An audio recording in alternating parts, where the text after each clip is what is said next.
na tukae na undugu, amani na uhuru, raha tupate na ustawi. Amkeni ndugu zetu, tufanye sote bidii, nasi tujitoe kwa nguvu, nchi yetu ya Kenya tunayoipenda, tuwe tayari kuilinda na tujenge taifa letu. Ndio wajibu wetu. Kenya istahili heshima, tuungane mikono pamoja kazini, kila siku tuwe na shukrani.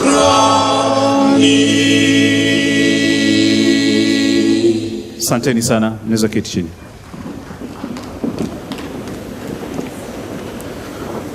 I want to call upon Sheikh Ahmed Musalam for prayers.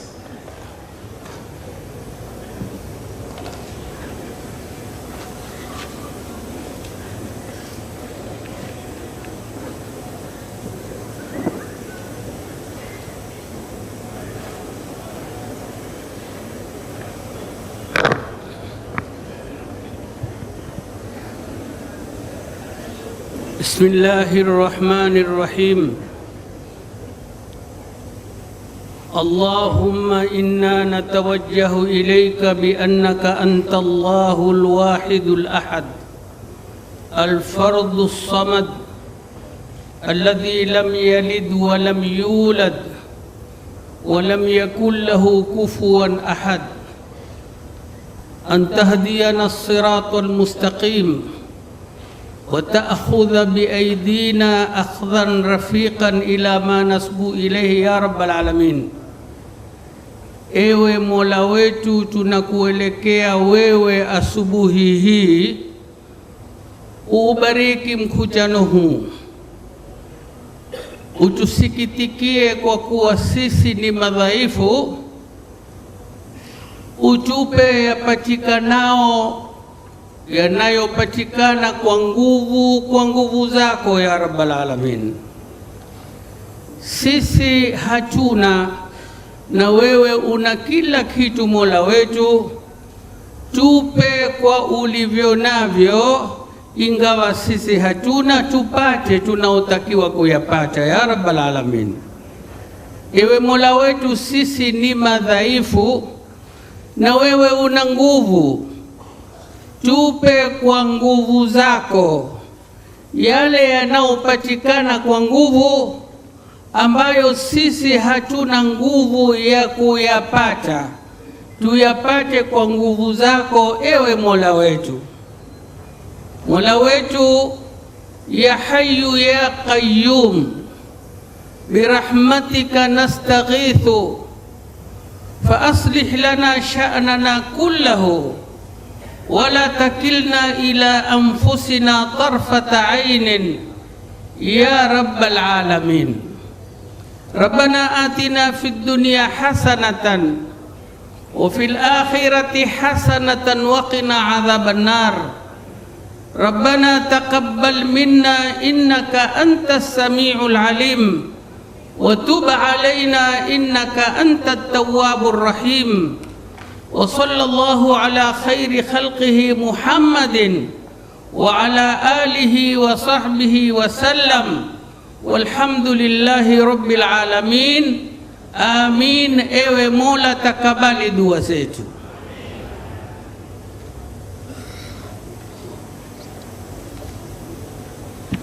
Ningependa kumwita Reverend Charles Orodi ambaye anatoka pande ya Busia ili tuongoze kwa maombi ya Kikristo.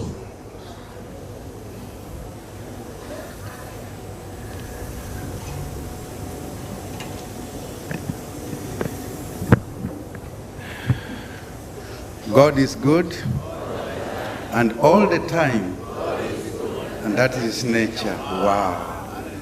Let's bow for a word of prayer. Almighty God, gracious and merciful, before your very first human generations pass away, we thank you for the gift of life this morning. We thank you for the good night's rest and for journey mercies. We are gathered here, O God, as members, as beneficiaries, and other stakeholders of LAPFUND, our fund, for our 10th annual general meeting. We thank you for the trustees, our CEO, and the management of our fund, who work so hard to ensure our financial security in old age and in time of our need. Father in heaven, as we read the various reports, we know it takes your hand of mercy to provide an enabling environment. And we thank you that this far our fund has done so well. We give you all the glory and all the honor. We are gathered here from different parts of our country. We pray, God, even as we have confessed in our national anthem, that solidarity of the Kenyan people, Father, that may be realized in our lives, in our places of work. And so as we go through this program today, I commit the program to you that will guide us.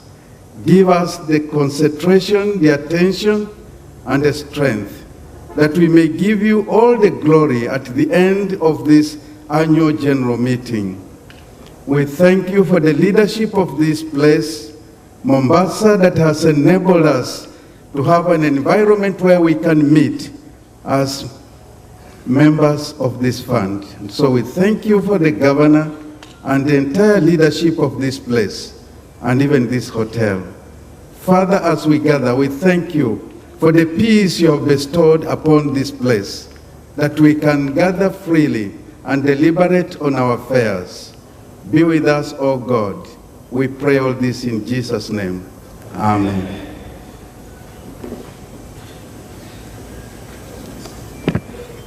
Thank you very much, Bwana Orodi. I want to take a breather kidogo. We want to invite Kayamba. You'll do one short song of about 3 minutes, and then we continue from there. Thank you very much, our very able MC. You're doing a wonderful job. Wana LAPFUND oye! LAPFUND oye! Tusalamiane juu ya hewa wa LAPFUND. Tusalamiane juu ya hewa. I just want you to do me one favor. Can you just turn to the person seated next to you? Angalia yeye. Ambia yeye habari yako ndugu yangu bana dada yangu. Salamia yeye. Mwambie unajisikiaje hapa? Mwambie karibu Mombasani bana. Kama amevaa jacket, definitely wametoka Kisumu That's the lure in him. So please, salamia sawa. Alafu uliza one thing. I know we are gathered from all over the counties in Kenya, si ndio? Hebu uliza tafadhali, na wewe ni kabila gani? Amekwambiaje? A proud one for that matter, ama just a Kenyan by the virtue of being a Kenyan. A proud one, si ndio? Wangapi wanajivunia kuwa Kenya by show of hands? Acha nione mkono juu ya hewa. Wanajivunia kuwa Kenya. Wanajivunia kuwa Kenya. Haya, wanajivunia, si tusherehekee kuwa Kenya. Kama unajivunia kuwa Mkenya, simama juu tuseme pamoja. Kama ujivunia usisimame. If you're not a proud Kenya, usishangilie Kenya, taifa letu tukufu. Kenya tunayoipenda.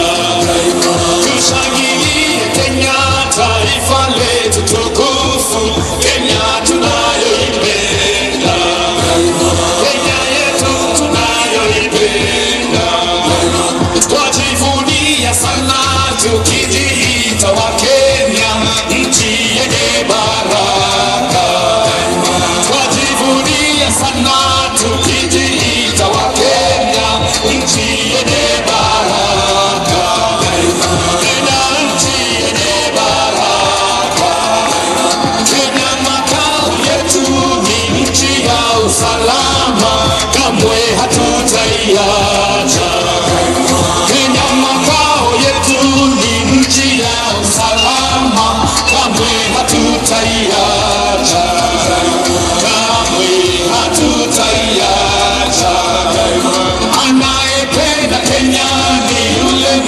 kutenda haki kwa watu wote.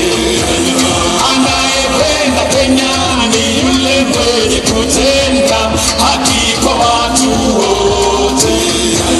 Haki kwa watu wote. Ukipenda Kenya ujitenge na mambo yenye kuvunja amani. Ukipenda Kenya ujitenge na mambo yenye kuvunja amani. Hatutaki matata Kenya, hatutaki matata Kenya. Wapi vigelegele ya Wakenya? Haya, tuya pamoja, tuko tayari? Tuko tayari? Haya, twende zaidi. Kenya kipenzi chetu, hatutaiacha milele na milele. Kenya yetu, kipenzi chetu, hatutaiacha milele na milele. Kenya kipenzi chetu, nchi yenye upendo, hatutaiacha daima na milele. Imba! Kenya kipenzi chetu, siwasikii, hatutaiacha milele na milele. Kenya yetu, Kenya kipenzi chetu, hatutaiacha milele na milele. Kenya ni mama yangu, tena ni baba yangu, hatutaiacha milele na milele. Ati nini? Kenya kipenzi chetu, wanalapa, hatutaiacha milele na milele. Kenya yetu, kipenzi chetu, hatutaiacha milele na milele. Wote wananchi wa Kenya kutumikia Kenya daima na milele. Imba! Kenya kipenzi chetu, hatutaiacha milele na milele. Kenya yetu, kipenzi chetu, hatutaiacha milele na milele. Haya, kila mtu sana bwana. Weka sababu. Mimi ni mwana Kenya daima, na nikienda ng'ambo nitarudi. Mimi ni mwana Kenya daima, sitadanganywa kamwe na mabaya. Mimi ni mwana Kenya daima, wala sitapotoshwa na mabaya. Mimi ni mwana Kenya daima, na nitajenga Kenya nchi yangu. Mimi ni mwana Kenya daima. Wapi vigelegele wanafa? Asante sana, Mkenya daima. Thank you so much.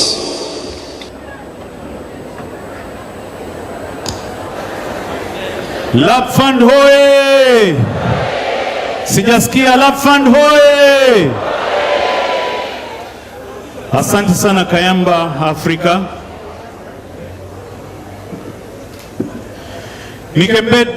Ningependa kuchukua muda huu ili kufanya introduction, na ningependa ili nikitaja jina ya kaunti yako usimame, and by your tradition, kama ungependa kupiga vigelegele upige, kama ungependa kurukaruka uruke, kama ungependa kuwevu uwevu. Sawa sawa? Tuko pamoja? Thank you very much. Now, ningependa kuwatambua watu kutoka Western Region, Kakamega, Bungoma. Nataka msimame wote. Vihiga wako wapi? Hebu simameni mpige. Hao ni watu kutoka Western Region. Ningependa kuwatambua members kutoka Nyanza Region. Nyanza Region inajumuisha Kisumu, Migori, Kisii. Wako wapi? Wasimame wafanye. Wapi vigelegele watu wa Nyanza? Ndio hao wamefika Mombasani. Ningependa pia kuwatambua Members kutoka Central Kenya, yani Kiambu, Kirinyaga, wapi kwingine? Hebu simameni watu kutoka Central. Adoanyoba. Wapi Gemi? Mnapiganga tano. Iko wapi? Twende. Mara ya kwanza. Mara ya pili. Mara ya tatu. Mara ya nne. Asante sana members kutoka Central. Ningependa pia kuwatambua members kutoka Rift Valley Region. Hao ni wengi sana. Nakuru.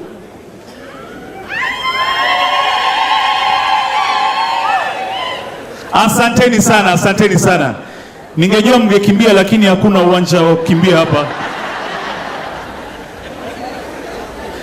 Ningependa pia kuwatambua members kutoka North Eastern. Mko wapi? Mmoja peke yake, wawili. Dhahabu.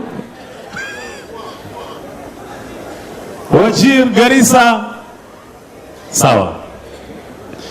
Ningependa pia kutambua kaunti ambaye ni ndogo sana lakini iko na watu wengi sana. Kaunti ya Nairobi. Simameni watu wa Nairobi. Mko wachache lakini mko wengi. Asanteni sana. Ningependa pia kuwatambua watu wa Ukambani, yani inaitwa Eastern Region, Makueni, Machakos. Simameni tuwaone. Eastern Region wote simameni. Asanteni sana.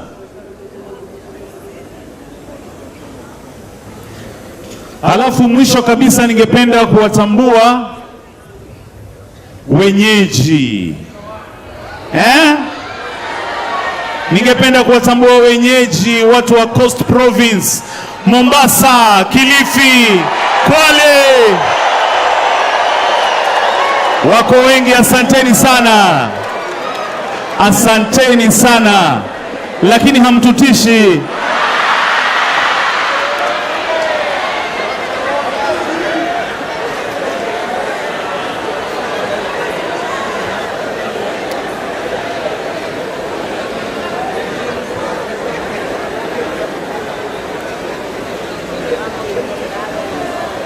Ladies and gentlemen, nimeambiwa kwamba kuna viti vingi sana upande ule. Naona watu wengine wamesimama hapa. Kuna viti vingi sana. Kama unaniona on the left side, please go and sit there. Msisumbuane hapa. Tukae upande wa kushoto kule, kuna viti vingi sana.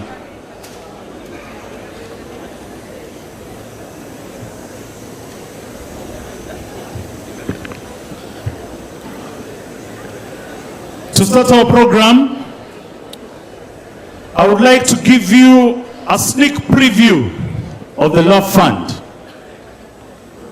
Kama bado tunangojea wageni ambao wamealikwa hapa. LAPFUND is a defined contribution scheme registered and regulated by the Retirement Benefits Act of 1997 and subsequent regulations. LAPFUND is a state corporation established in 1960 by Act of Parliament Cap 272, Laws of Kenya. It operates in accordance with the County Governments Act of 2012, Section 132. LAPFUND caters for all employees of county governments and water companies, where members contribute 12%, while the sponsors contribute 15% of the members' gross salary, yani basic salary plus house allowance. LAPFUND, having been established in 1960, is one of the oldest retirement benefit schemes in Kenya. Wapi makofi hapo? And currently LAPFUND has a membership, hata mnaweza ona, has a membership of over 45,000 members. Over 45,000 members spread all over the county governments and water and sewerage companies. LAPFUND has a value of 31 billion as at June 2017. The investments are held in various asset classes as outlined, regulated by RBA, Revenue Benefit Authority, Retirement Benefit Authority, sorry. These are government securities, equities, and deposits and property.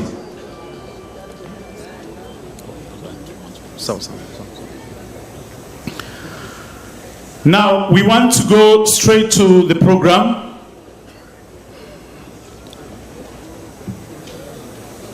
I would like to invite the CEO.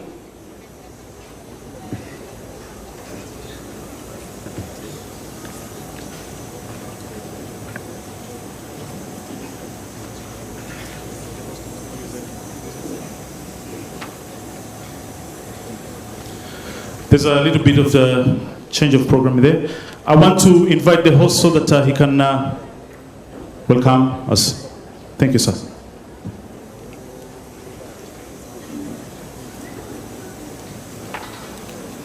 Good morning, delegates. Hamjambo. Karibuni Mombasa. On behalf of the Governor of Mombasa County, His Excellency Ali Hassan Joho, the entire county government of Mombasa, and the people of Mombasa, where all of you locate today, I wish to warmly welcome you. Mombasa County is a land of opportunity, and this is where everybody finds home, even if you come from west, east, or south. Originally, I come from Migori, that is Nyanza, but today, I'm the CEC for Devolution and Public Service Administration, courtesy of ukarimu wa watu wa Pwani, akiongozwa na Ali Hassan Joho. Thank you very much. I wish to take this opportunity to congratulate LAPFUND, because until recently, it existed, of course, and they have said since 1916, I think so. But of recent, they have been very vibrant.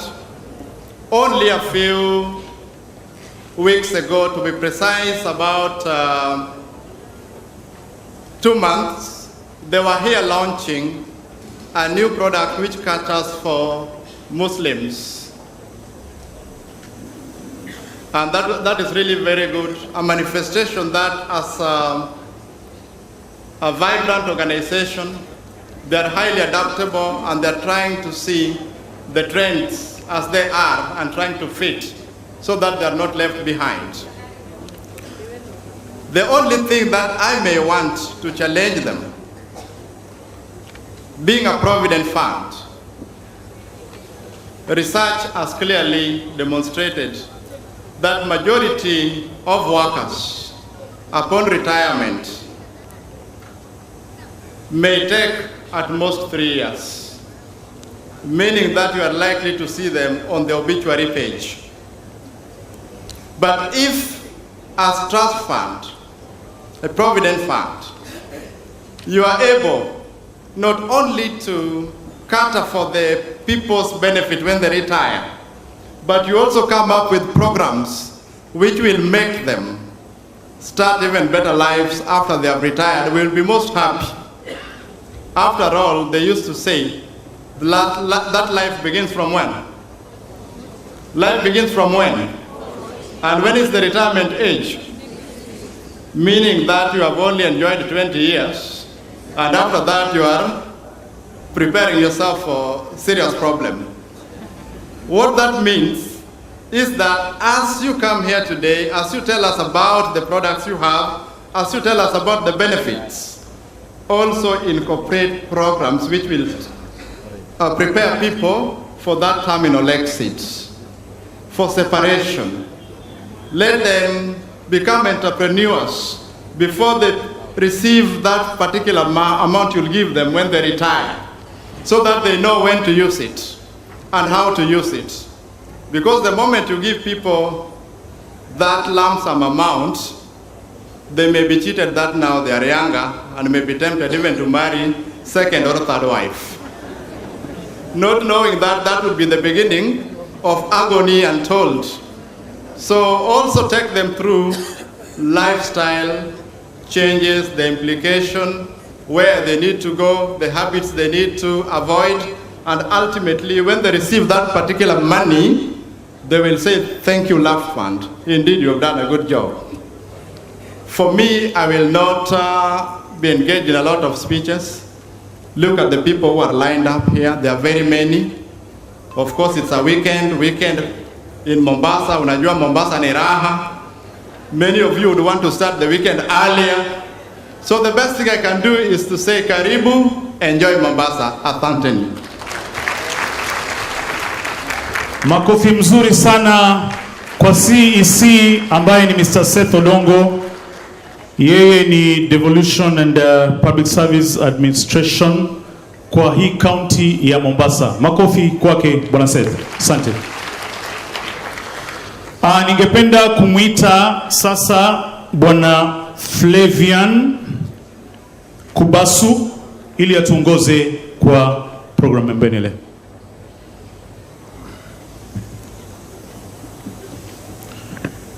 Thank you very much.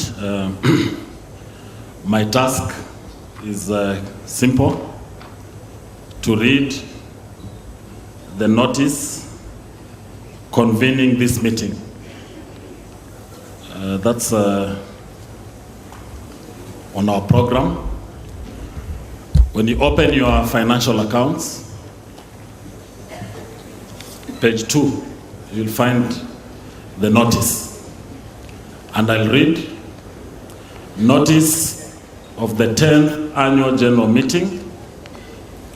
Notice is hereby given that the 10th annual general meeting of the Local Authorities Provident Fund shall be held on Saturday, 12th May 2018 at the Sarova White Sands Beach Hotel and Spa, Mombasa, starting at 9 a.m.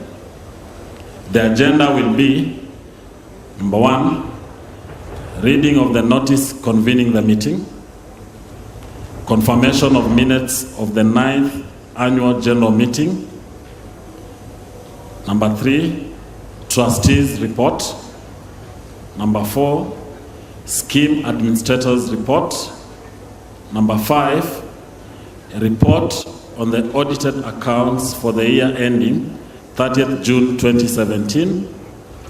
Number 6, report on investment. Number 7, custodial report.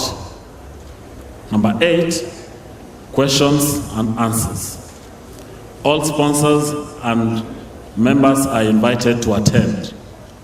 Signed by the Secretary to the Board, dated 19th April 2018, notice of the 10th annual general meeting.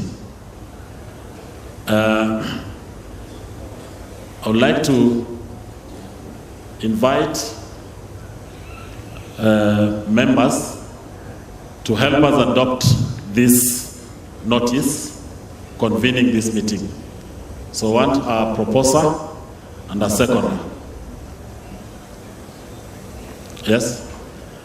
Please say your name and the county you come from. Mike?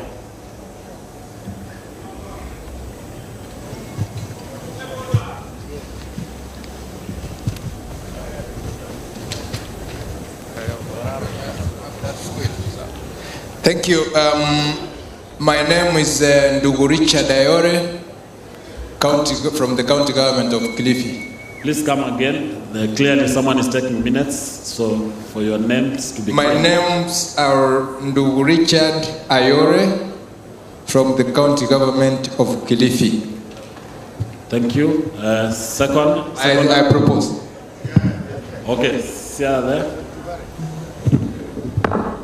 See her there. My name is Peter Odero Oor from Siaya, leader of majority, Siaya County Assembly. You second. You second. I second. Thank you very much. Thank you very much.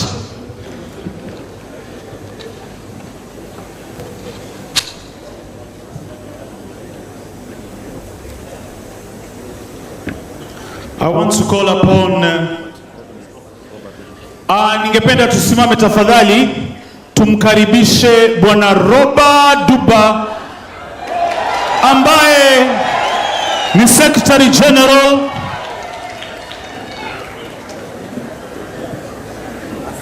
Asante sana, asante sana. Karibu katibu. Pia kwa huo muktadha ningependa pia ku recognize the presence of Mr. Seth Panyako ambaye ni Secretary General wa Kenya National Union of Nurses. Ndio huyo bwana Panyako pale. Asante sana. So I want to call upon Kellen Jue so that she can confirm the minutes.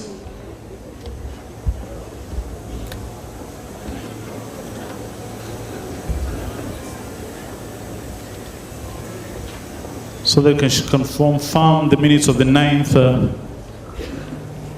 Assembly. Is that okay?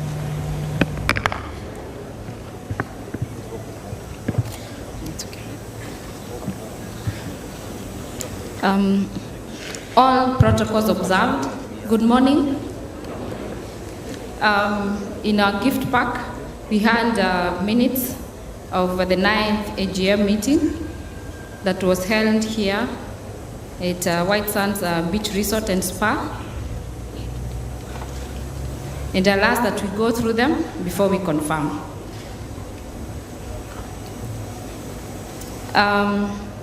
The minutes started with the national anthem and prayers led by Reverend Charles Orandi and Mr. Abubakar Omal. Then the LAPFUND CEO welcomed the county secretary of the county of Mombasa, who was representing the governor, to open and welcome the members to the county. Then the notice of the meeting, the notice convening the 9th AGM was adopted after being proposed by Mr. James Okundi of Nyamira County and seconded by Mr. Wilson Kamulat of West Pokot County. Confirmation of the minutes of the 8th AGM. The minutes were confirmed after being proposed by Mr. Kimanzi of Kilifi County and seconded by Mr. Jilani of Mombasa County. The chairman's report was represented by Honorable Lewis Nguyai, who welcomed all distinguished guests and members to the AGM, informed members that the AGM was both a statutory requirement by RBA and also a good corporate governance practice, whose aim is to provide statutory reports on schemes' performance.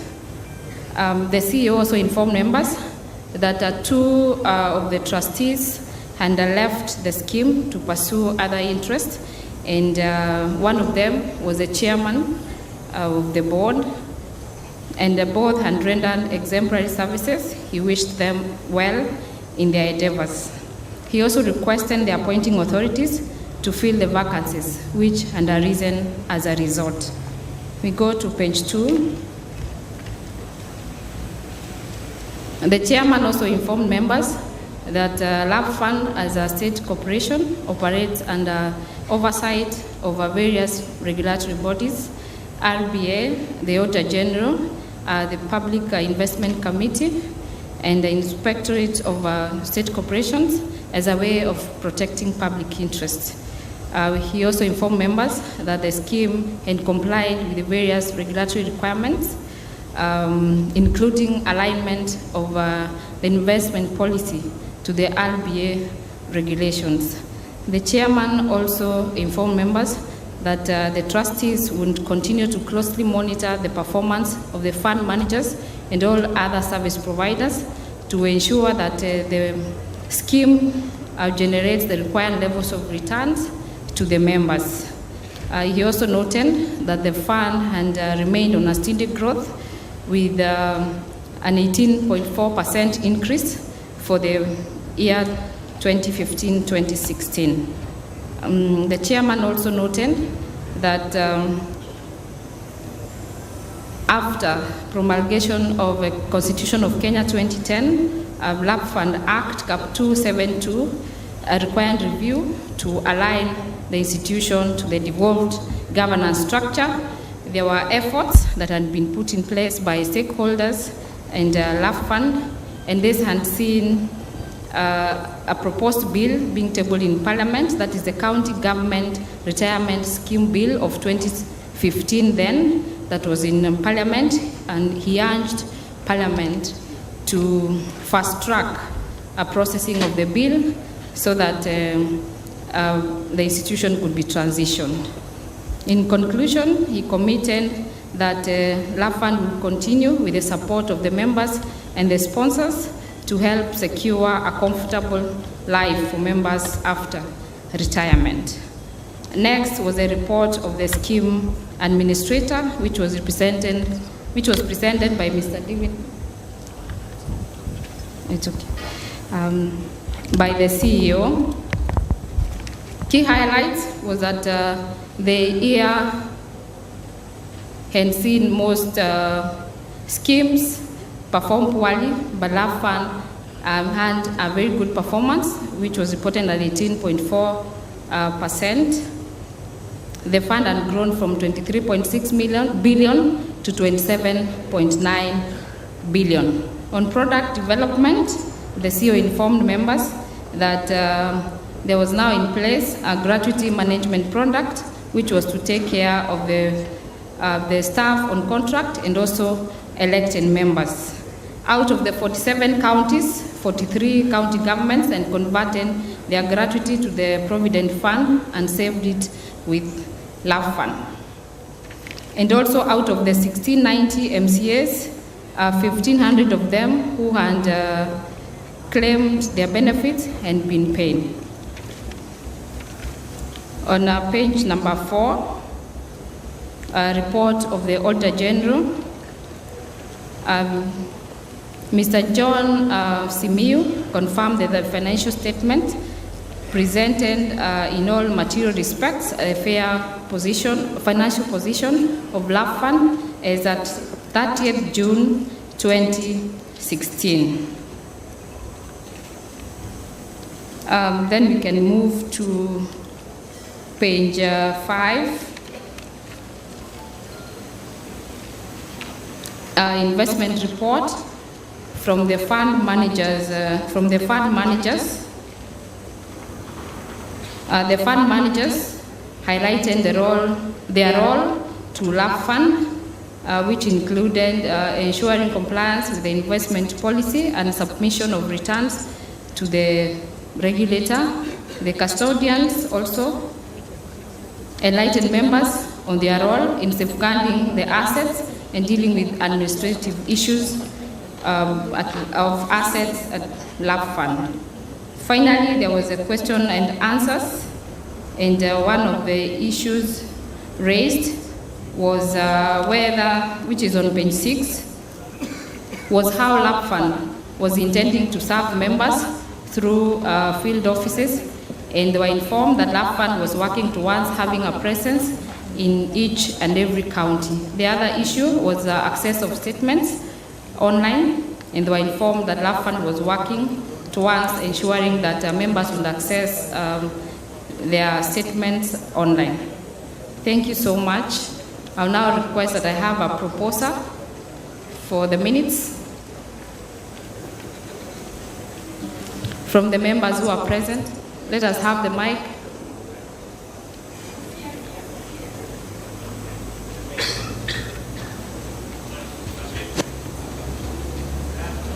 There are so many hands that are up. Let us have the mic.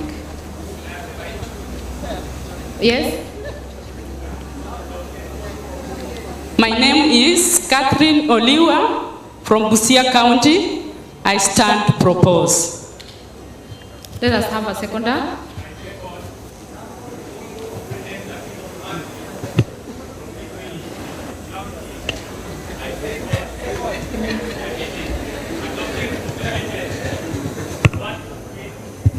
Samuel Mugwel Wabui, I stand to second. Thank you so much.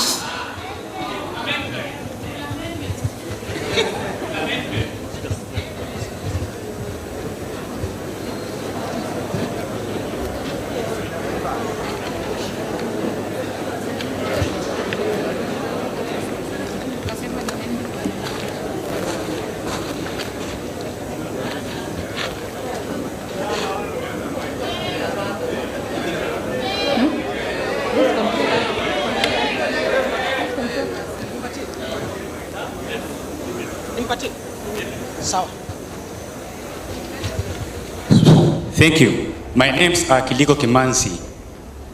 I confirm the minutes, the previous minutes with amendments.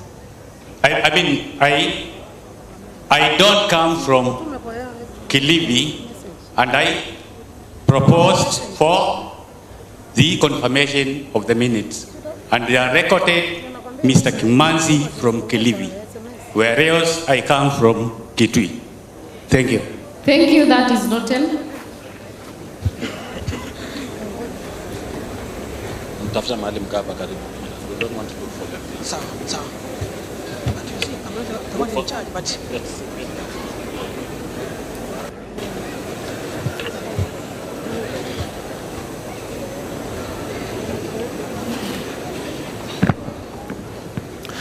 Asante sana, tunaendelea vizuri. Now I want to take this opportunity to invite the sessional chair of this meeting, Honorable Lewis Nguyai. Makofi kwake anapokuja.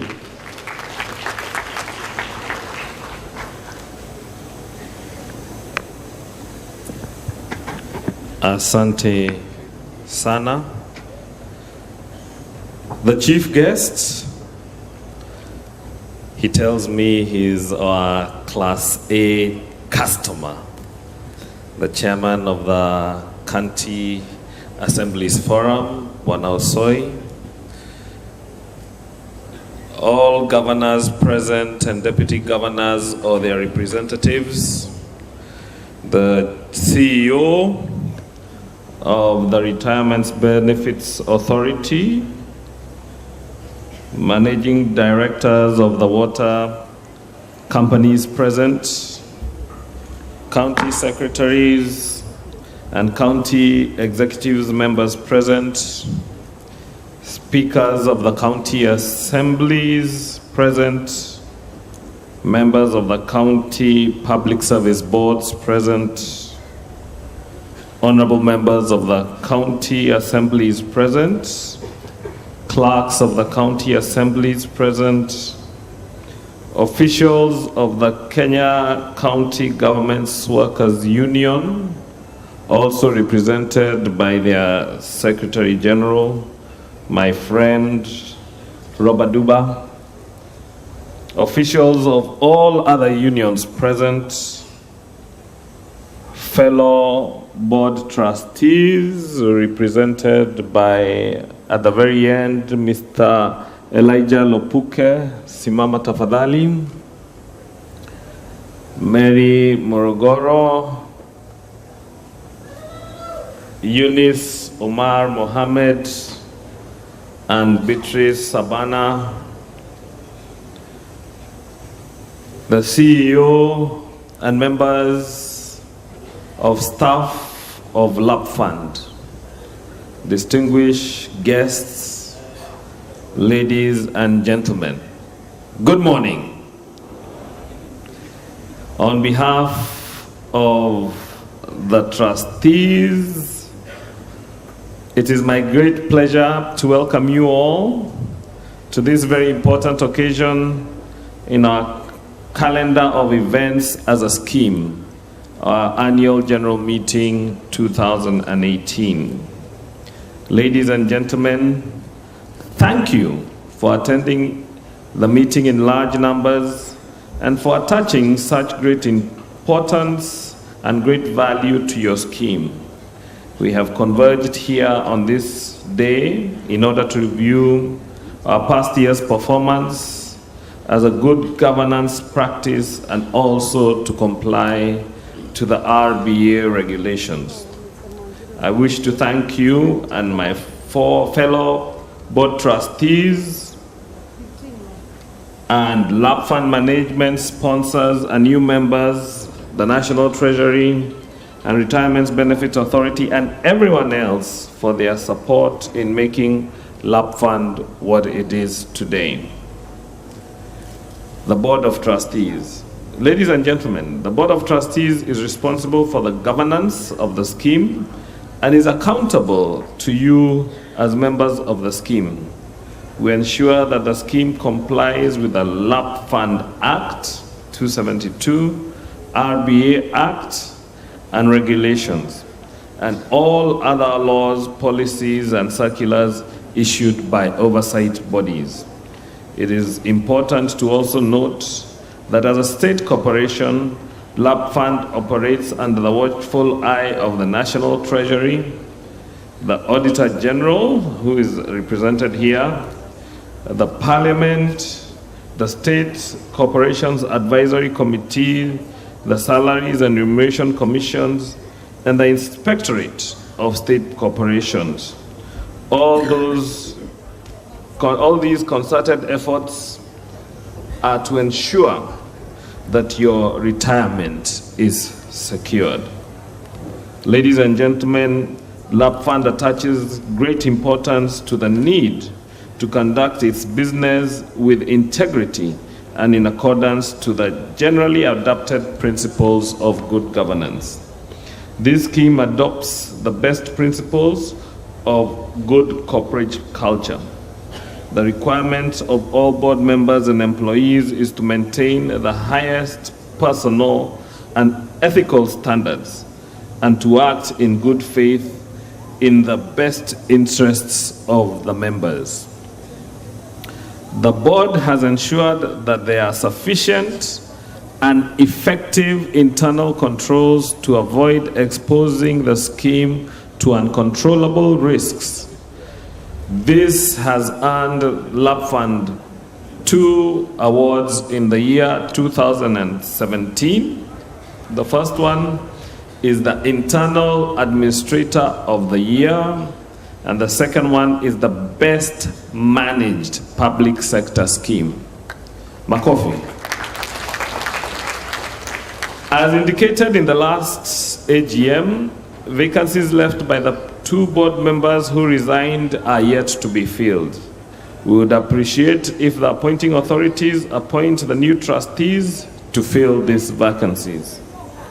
In the meantime, the remaining board trustees continue to put their best foot forward in providing the required leadership to steer the scheme to greater heights. Ladies and gentlemen, like every other scheme, the overriding objective of the trustees is to ensure that the scheme provides members with maximum returns for their investments. As trustees, we will remain true to the duty and continue to diligently monitor the performance of the scheme in order to realize this objective. Performance review. Ladies and gentlemen, LAPFUND has come a long way. It has been a steady and exponential growth as evidenced by the reports tabled every year during the annual general meetings, and I can assure you that the scheme is on a sustainable growth trajectory. To maintain this trend, LAPFUND has been keen on meeting the divergent needs of members.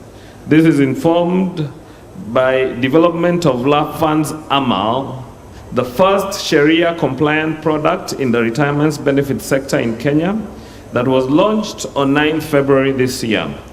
All requisite policy and operational adjustments were made with the help of distinguished Muslim scholars to ensure that the product, which operates on a Sharia window, strictly complies with the requirements of Islamic financing. Ladies and gentlemen, I now take the opportunity to introduce members of the Sharia Supervisory Board whose invaluable and selfless service resulted in the realization of the LAPFUND Amal. Sheikh Shukhayan Omar, who's the chairman.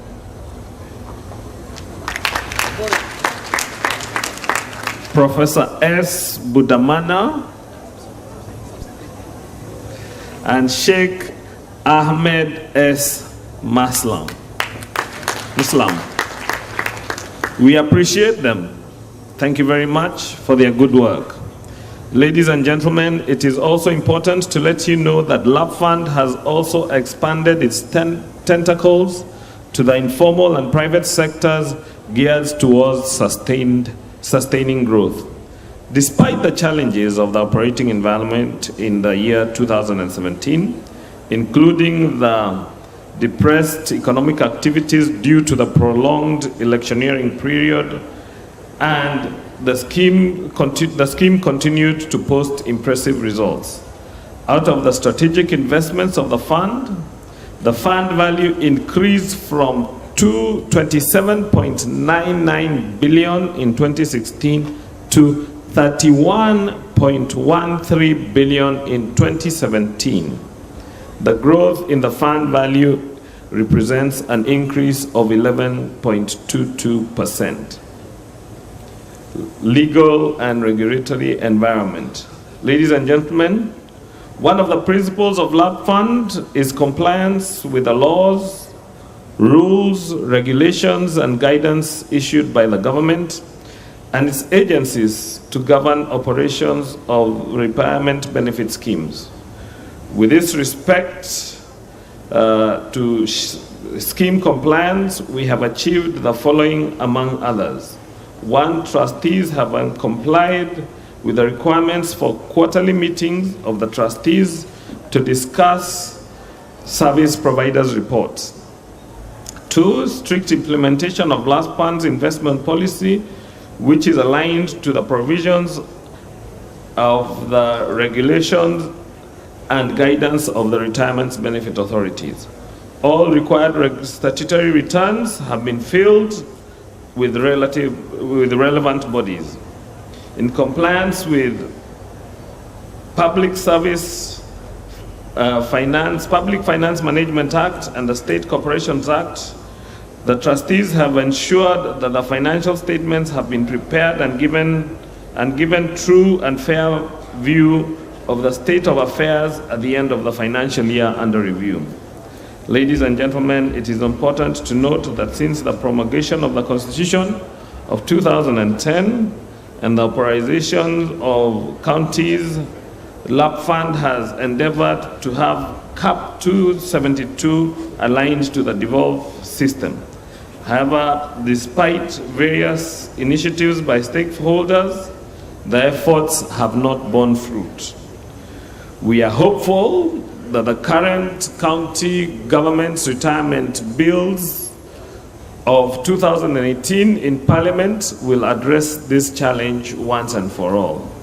This notwithstanding, we continue to serve members with zeal by creatively developing our systems and products to meet their needs.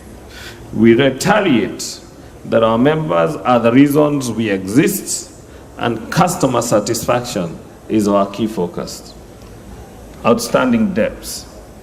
Ladies and gentlemen, LAPFUND continues to deal with some transitional issues 6 years into devolution.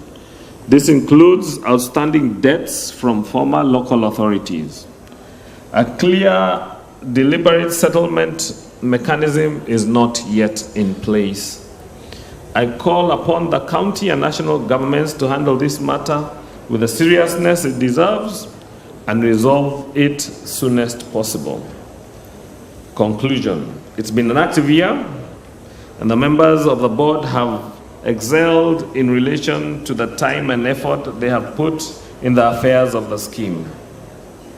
I would like to assure you that the trustees of LAPFUND, with the support of the management, are committed to the critical objective of supporting members to ensure that they have secure retirement benefits that can help them secure a comfortable life in retirement. We seek your continued support and sponsorship to take LAPFUND to greater heights. Thank you, ladies and gentlemen, for your time and attention. God bless you all.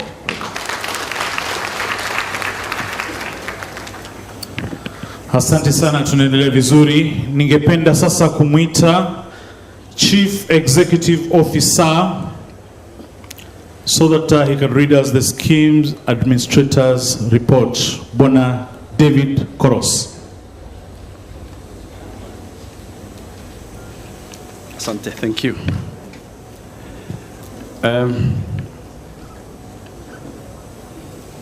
Our guest of honor, Bwana Johnson Osoy, Chairman CAF, Board or Session Chair of the Board, Bwana Nguyai, Board members, Secretary General, Kenya County Workers Union, service providers present, members, is it still morning or afternoon? Good morning. Amujambo. Karibuni, karibuni to our 10th AGM. And today, I am happy to note that we have a full house. Nyumba kumejaa. Asanteni sana. Before I proceed to read my report to you members, I want to start by recognizing and introducing our service providers who are here with us today.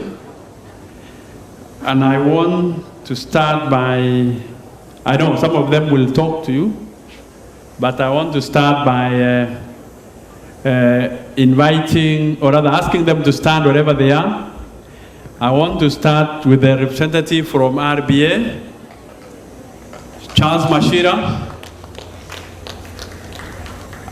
followed by the fund managers present here, from Britam and Sanlam. They will mention their names when they come. We also have an actuarial consultant. He's called Abeid Mureithi.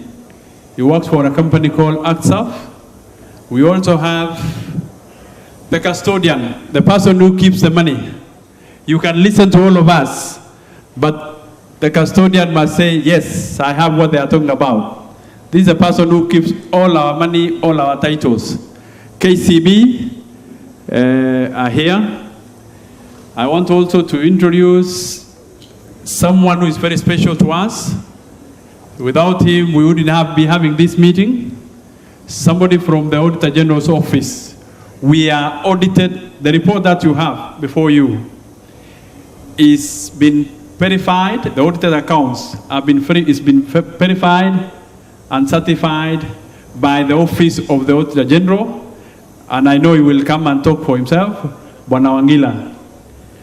I also want to introduce to you one, I would say partly one who is our board member.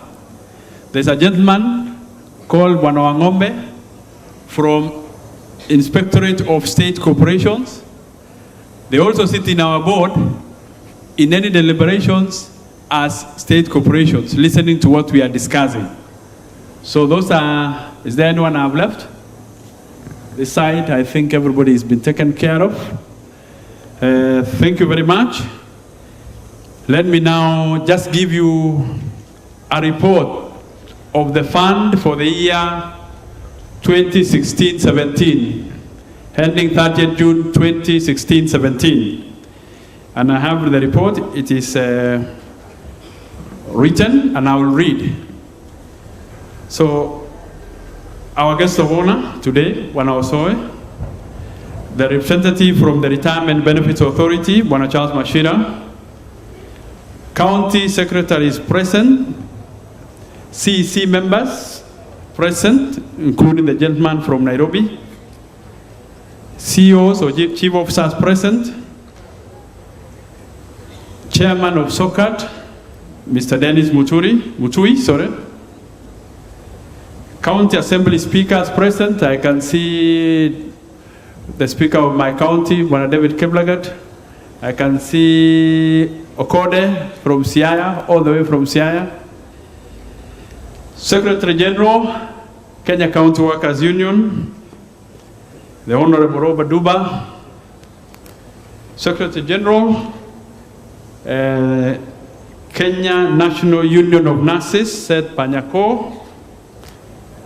Officials of the union, managing directors of water and sewerage companies present. Of course, I'll not forget LAPFUND board. All sponsors and their representatives, all members present, distinguished guests, ladies and gentlemen. I welcome you all to the LAPFUND 10th Annual General Meeting, and I thank the Almighty God for this day. We must really thank God for this day, for the journey masses that He gave you. LAPFUND is now 58 years old since it was established and has continuously delivered on its mandate in line with the legal and regulatory requirements of the retirement schemes. During the financial year 2016-17, LAPFUND registered tremendous growth in various aspects despite facing a challenging business and economic environment. Allow me to emulate specific areas of interest to this forum. Performance. This is very important. Ladies and gentlemen, I'm delighted to present to you LAPFUND performance for the year 2016-17. The fund value increased by 11% to Kenya shillings 31 billion. You've had 31 billion from a fund of about 27.8 billion in 2015-16. This can be attributed to robust and prudent investment decisions by the board and these service providers who I've just introduced to you. In terms of contributions increased by 28%, a whopping 28%, as compared to the previous year, to stand at a figure just shy of 5 billion, 4.98 billion, just about less than 20 million to make it 5 billion. That was from a figure of 3.8 billion the previous year. So you can see from 3.8 to 4.9, say 5 billion. This is attributable to growth in membership. We have grown in terms of membership, improved terms of employment, and I believe all of you can bear witness to this, and timely remittances from, I want to be specific, some sponsors, not all sponsors, some sponsors. Of note is the growth of additional contributory contributions from members, which is a big number, arising from continued sensitization and education of our membership across the country. In terms of membership, LAPFUND membership grew to 37,600 members as of 30th June 2017. 37,600 members And members, this figure has even grown further as we speak today. If you go to our database today, we have a membership of 45,000 members and a few hundred. Wapi makofi? Hiyo sio kazi mzuri? This I can attribute to the cordial working relationship that LAPFUND and county governments have had. And at the same time, I can also attribute it to our robust business plan that is currently underway. We are implementing a very robust business plan, and you can see the numbers. We have grown by 7,000 members before the year ends.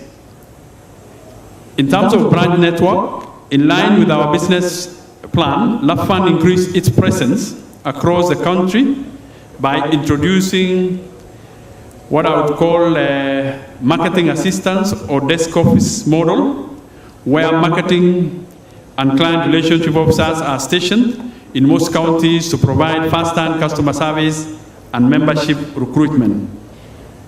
However, it is in our long-term plan to ensure that we have fully pledged offices in all the 47 counties. We have a plan, we are executing it gradually. We would want to be in all your counties in the next 1 or 2 years. In terms of returns on members' account, it is our mandate to receive and invest members' contributions with a view to growing their accounts with a profit at the end of every year. At the end of every year, I believe if you have noted over time, we give a return to members' account.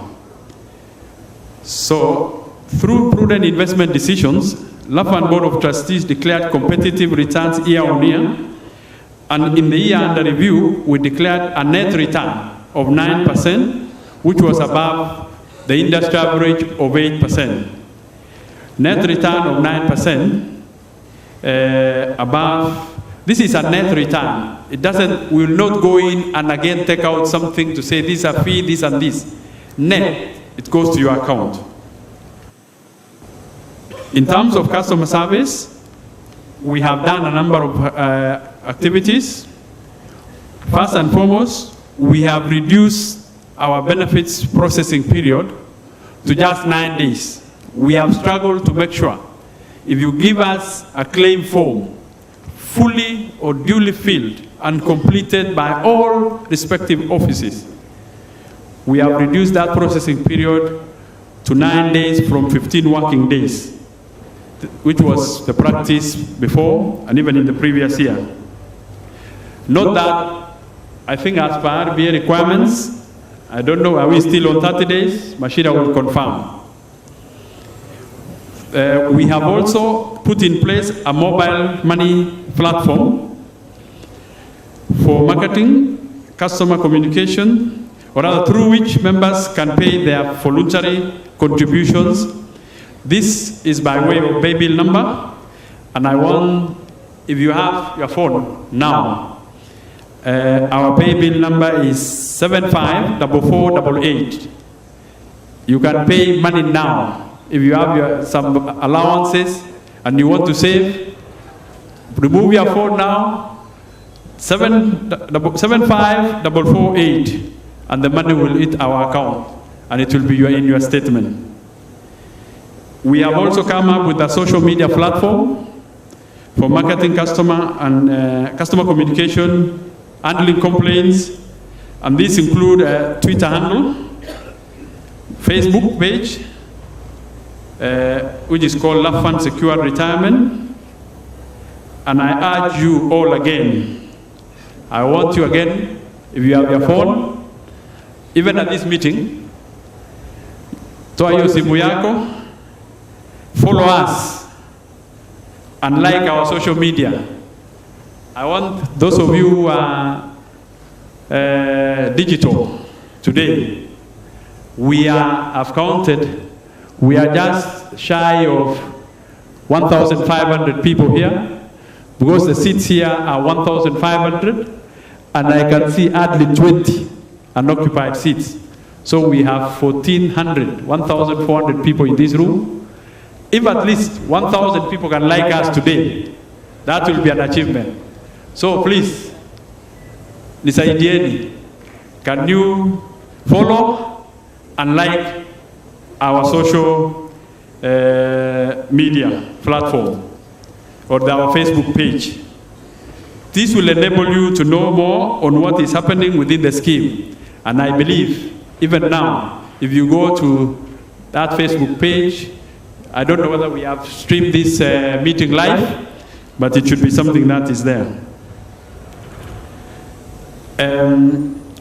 We have also automated our complaint handling framework, and it is in our website. You can log in to our website, and you are able to file whatever complaints and even follow up. We have a framework, a comprehensive framework to follow members' complaints. I don't think there are as many complaints, but nonetheless, if you have a complaint, I would encourage you to go to our website and look into it, and there's a framework there handling complaints. LAPFUND, in terms of relationship with sponsors, LAPFUND enjoys cordial working relationship with all sponsors in providing efficient and timely services to members from county governments and associated organizations. This has resulted in tremendous growth, in both membership and contributions. At this juncture, I wouldn't want even to mention specific counties, but all the counties without exception. And you can see this can be evidenced or attested by the presence of people like Ogode, who always remit contributions in good time. People from Baringo, Kakamega, one of the biggest contributors, Kilifi, Nakuru, Baringo, I mentioned Baringo, Nyeri, Vihiga, Bungoma, Kwale. I cannot stop Migori. I'm just counting off my head the counties that just you see them sending money without delay. But there are some counties for sure who don't remit. That's why I'm saying some. So we have endeavored to ensure that there is a cordial relationship between us. We build a relationship. We've invested in building this relationship because we realize what is required was building a relationship with them so that they start sending the money. Some people just deduct the money and just sit on them. So we want to urge you, please, wherever you sit, ensure that you support us in ensuring that contributions are remitted. LAPFUND has continuously engaged, in line with that, LAPFUND has continuously engaged members and sponsors through forums for sensitization and education on topical issues about retirement benefits industry, including the rights and obligation of members, and about personal financial management. CC Mombasa, you said lazima tuweke hiyo mpango ya prepare people for retirement. This we are doing every day. In fact, it is in our performance contract. We ensure that we meet over, I think, 2,000 members every year. We prepare them for retirement, depending on their age or when they are tending towards retirement. LAPFUND further partnered with County Assembly Forums, CAF, during the second Legislative Summit with the Council of Governors, COG, during the 4th Devolution Conference. That was in that year. Even this year, we also partnered with them. We have participated in various inter-county sports competition, and some of you can bear as witness. Kikoska, which was in Kiambu. We've held several workers' union forums and a myriad of other mutually beneficial activities that stakeholders have. And I believe I have quite a number of counties we have supported one way or the other. All this because we know our members are amongst them, so we always want to support. In terms of CSR, LAPFUND has always believed in sustainable and responsible growth, led by its values. The organization's CSR efforts endeavor to support the less privileged rural and urban communities in the country at large, in line with our CSR policy. In the year under review, LAPFUND, in partnership with Lamu County, distributed sanitary towels to all girls in schools in Lamu. You know, Lamu is a very disadvantaged county. And this has been, we have done this for the second, I think 2 years running. We have supported especially class 8 girls by giving them sanitary towels. And I'm happy. The government has now stepped in and they are providing sanitary towels to every child.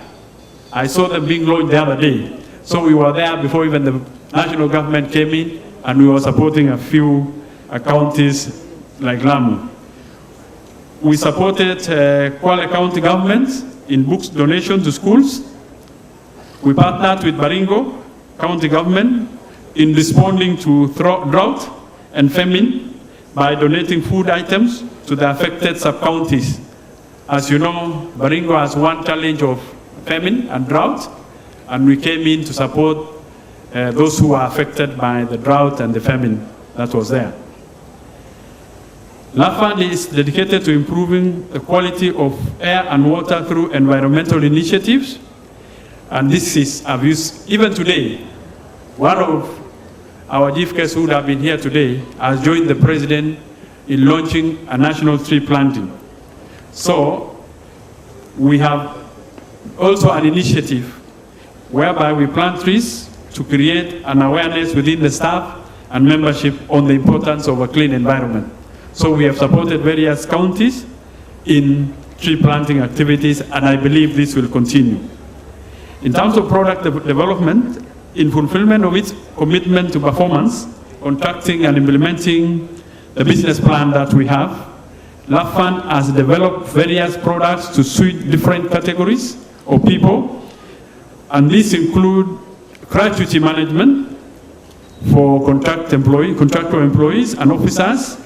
We have also come up with Sharia compliant product, and you've seen the board. We have also what we call a post-retirement medical cover, which is on the way. We have a group life. I don't know whether some of you are familiar with that product, where should the unfortunate happen and you lose your life, we pay your next of kin 1.3 times your annual salary. And then we pay them whatever savings you have. This is an additional, in addition to the benefits, to your savings that you have. We pay 1.3 times the annual salary to the next of kin or to the family. We have also come up with an informal sector product which is individual retirement benefit product for the informal sector.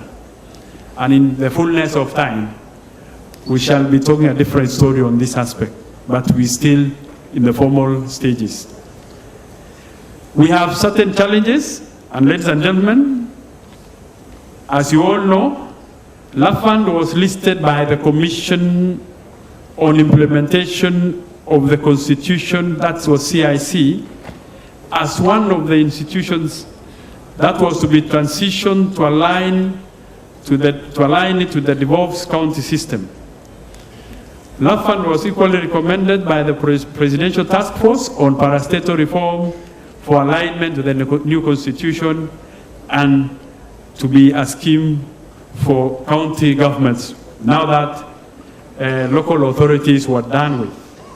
Since then, there have been several efforts by LAPFUND and its stakeholders to have a bill passed in Parliament to operationalize those recommendations. However, there have been challenges along the way. Finally, there's a stakeholders bill. The County Government Retirement Scheme Bill number 10 of 2018 was approved by the Cabinet and presented to Parliament by the Cabinet Secretary for National Treasury. This bill was published by the Leader of Majority as a government bill. It has been taken through the first reading, and it has been committed to Committee on Finance and Planning. I call upon Parliament to expedite the enactment of the County Government Retirement Bill.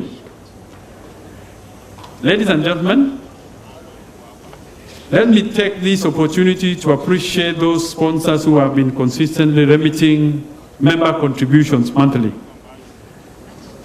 One of the main challenges has been that many members have transferred from other schemes to LAPFUND, and hundreds of millions of members' money or contributions has not followed them from the other schemes to LAPFUND.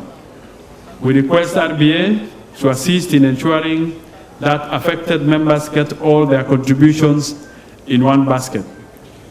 Just like during the 9th Annual General Meeting, I want to appeal to all county governments and other sponsors to continue remitting these outstanding contributions, for them to be invested in time and allowing members to accrue maximum benefits to their account. Ladies and gentlemen, as you are aware, His Excellency the President has initiated the Big Four agenda. LAPFUND will partner with county governments to develop affordable housing units and sell them at affordable prices to members so as to contribute to one of these 5 pillars of the Big Four, I call the Big Four agenda. That is housing. So we want to develop houses in your various counties and sell it to members, and we have membership across the counties. This will also give us a return as members, but also give you a house as members. Take this opportunity, members, when we come, take this opportunity to own a home. Invest gradually, make additional savings. You know the Retirement Benefits Act provides for pledging of your pension savings to facilitate mortgage. Please take advantage. I want to, in conclusion, thank our Cabinet Secretary, the Honorable Henry Rotich, and LAPFUND Board of Trustees for their excellent support over the financial year 2016-17. We also want to thank Ministry of Devolution, County Assembly Forum, Council of Governors, and workers' unions for valuable support during or throughout the last financial year. I also want to thank my dedicated, hard-working management team and employees of LAPFUND. They really are committed. You've seen them, you've seen the funds grow. All that is courtesy of the management and the staff of LAPFUND. They have worked themselves out to ensure that we are where we are and growing every day. I want to recognize our service providers who proudly offer us unmatched services. I want to say thank you to our sponsors for the overwhelming support in provision of membership and member contribution remittance. To our partners and stakeholders for walking the journey with us, I want to say thank you. To you all, allow me to just end by saying it is an honor and privilege to have you all here today attending this important statutory function. Thank you, and may God bless you.